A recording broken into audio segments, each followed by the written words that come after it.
Hi, everyone, and welcome to another edition of the 3-Minute Marketer Top Summer Questions Series. We're answering the most frequently asked questions that we get from our client partners, from the people we talk with every day, day in and day out. We're hearing very similar questions all the time, and so we thought we'd bring them to you.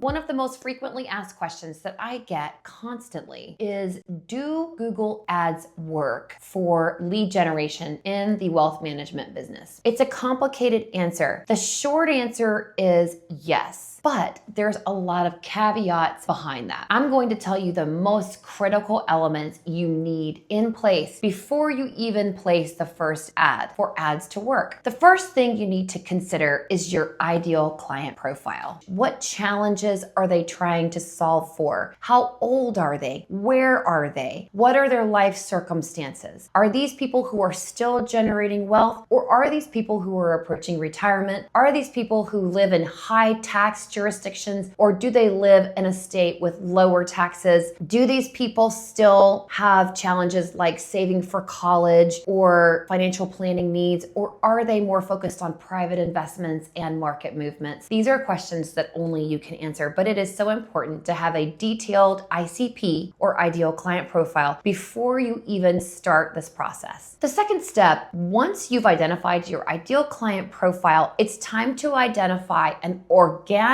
content driver that will allow you to talk about the challenges that you are solving for every day for your clients. This is how you're going to communicate your value proposition to your ideal client profile. You might be asking yourself, what does organic content have to do with putting ads out there? Well, let me tell you, once you start to put ads out to the universe and you bring a person in using that ad and they go to your website, you have about 5 seconds to capture their attention and form a relationship with them. And they need organic content and a website that speaks to them in order to do that. You have to be able to speak to them in the place where they are and speak to the challenges that they're trying to solve for almost immediately in order to capture their attention. Once you have your ideal client profile solidified and documented, then it's time to identify the content driver that you're going to use to captivate them and create a list of those top challenges you're solving for. The next step is going to be start thinking about landing pages. The only way an ad campaign is successful is if you pair it with landing pages that are created to answer to the specific query that your ad was focused on. That person who clicks on an ad will go to a landing page with language that speaks directly into the question that they were Googling at that time. The landing page should be clear, it should be concise, it should speak to that particular challenge, and it should have a very easy to operate call to action and way for them to put in their information. We suggest that you put a lead magnet on the landing page where they can enter their contact information and immediately receive that resource. Now, what does that lead magnet look like? A lead magnet can be anything that they might find useful in their financial life. It can be a tax planning checklist. It can be top 10 critical documents you need to have in order for your estate planning. It could be a state of the markets economic update, or maybe it's a financial plan for newlyweds. Whatever the lead magnet that your target audience will find appealing, make sure that it's well designed, well written, timely, relevant, and interesting to your target audience. Once you have all of those components put together, you're ready to start your ad campaigns. But a word of caution, don't try it yourself. These ad campaigns are complex. They require a lot of data analysis to gauge whether they're effective or not effective, and constant monitoring and adjusting to make sure that they're serving you well and actually capturing your target audience. So that was sort of a long answer in that, yes, Google Ads actually work to generate leads, but they're not an easy fix. There's lots of groundwork that needs to be laid in advance before any ad strategy is even started. Do you have any questions about starting an ad strategy? Before you start spending money on Google, please give me a call. I'm happy to answer any questions anytime.